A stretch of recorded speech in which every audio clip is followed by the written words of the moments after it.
I don't know why bazalwane uNkulunkulu eyishintshile le message, kodwa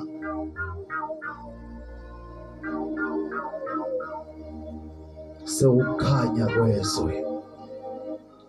Mfowethu idlala i-keyboard ukusukela namhlanje, ungayidlali for the sake yokuthi you have a talent yokuyidlala, but ngapha kokudlala i-keyboard wazi ukuthi kunomsebenzi wenkosi oqhubekayo.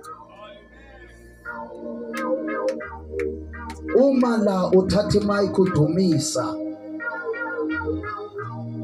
awudumisi ngoba unephimbo elimnandi, kodwa kunoJesu omele aphakanyiswe.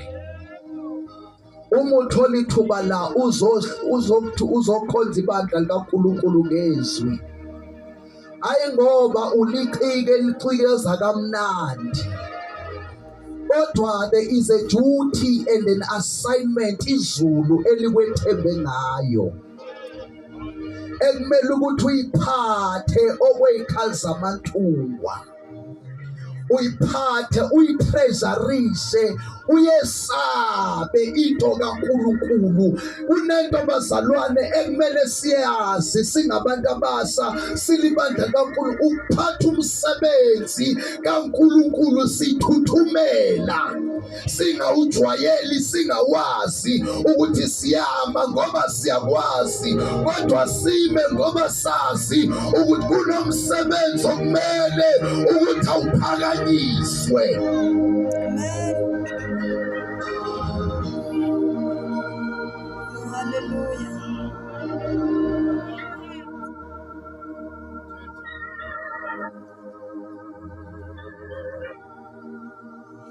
Isikhathi bazalwane siphelile. uJesu yena uyabuya.